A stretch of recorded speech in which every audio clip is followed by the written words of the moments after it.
Hey guys, I was gonna do the fourth party MP44 video first, but based on the popularity of the short video, I think maybe this figure has more interest, so I'm gonna do it first. So as you can see on the box, this is BadCube's Grump. It says BadCube Robot Oldtimer Series, number 9. And it says Justice Force underneath. I'm not sure what that refers to. And it also says Transport Reconnaissance on the top. I'm also not sure what that refers to. And here we have the back of the box with some artwork of Grump in his robot mode and his vehicle mode. And it has his tech spec in English and some other writing. I think it's Chinese. I don't know what it says. And here's the top, the bottom, and the sides of the box. So I haven't actually opened this figure yet, so I'm gonna do it now.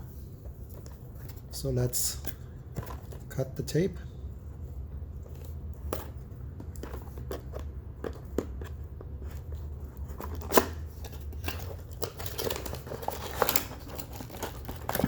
And here's the figure.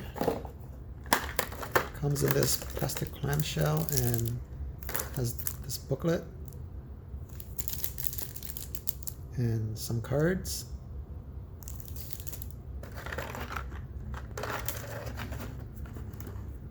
And here he is in his clamshell. So there's no tape on the clamshell. So the accessories don't seem to have a very firm placing in the clamshell. They just rest there. It comes with this gun, which is painted in a nice teal color, and this oil can, which is just molded in gray plastic.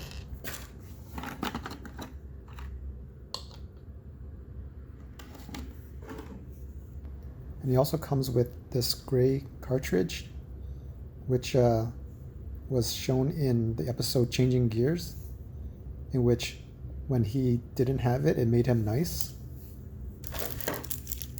It comes with this bag with the instruction booklet and a couple of cards.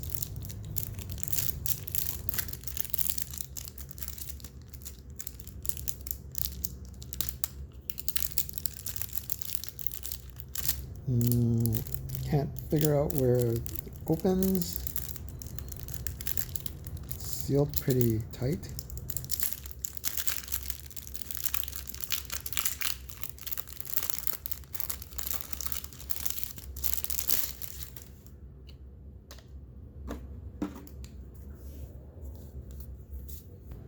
So here's the instruction booklet. It's in color.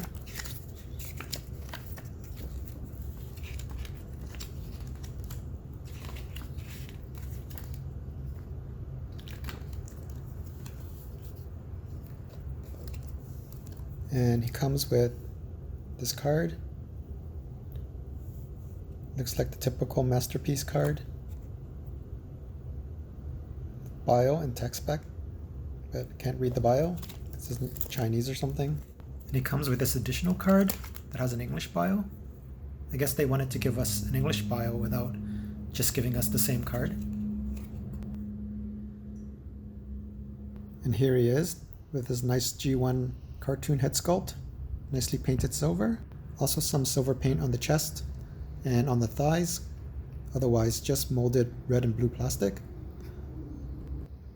Not the smooth cartoon aesthetic that we're getting now, but not too bad. Here's the side. It's a little bit of a backpack, but not bad at all. And here's the side profile with the arms raised. Here's the back. Pretty good.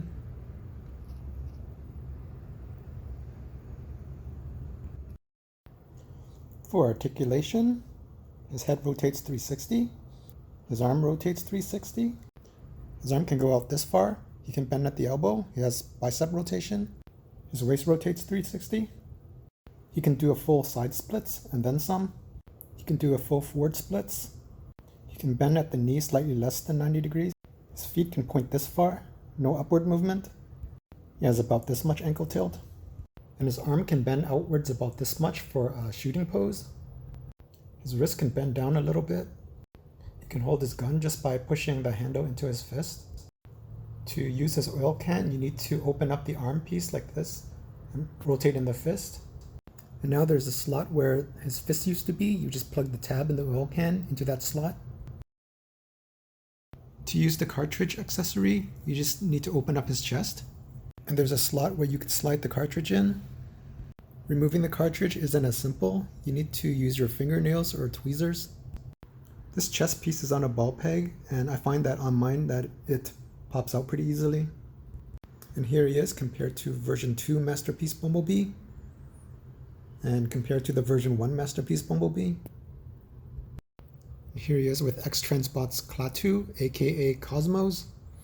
Whoa, Klaatu's pretty big. And here he is with X-Transbot's Neptune, aka Sea Spray, with Fans Toys Sheridan, aka Warpath. And here he is in vehicle mode.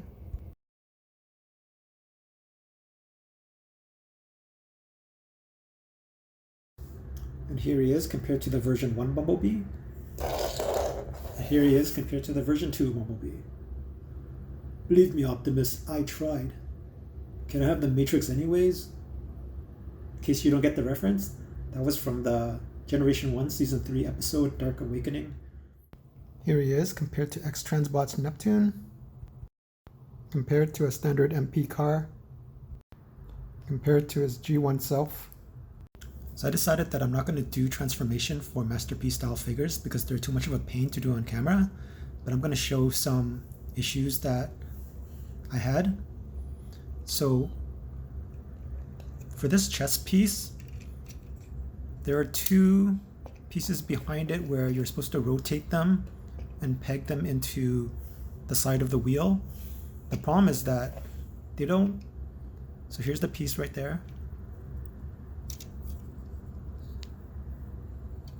So this piece, the problem is that it doesn't actually lock in like perpendicular.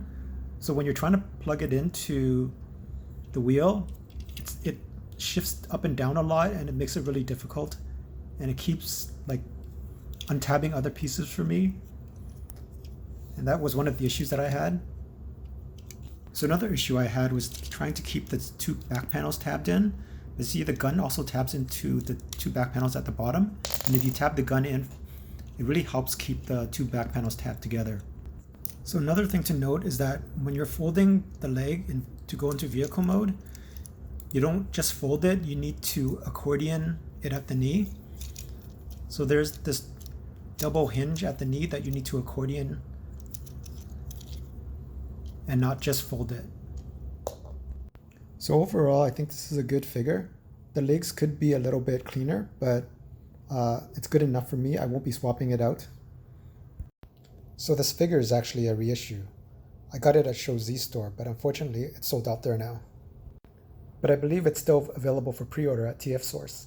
So if you like this figure, you can look around to see if you can find it anywhere, since it's recently been reissued.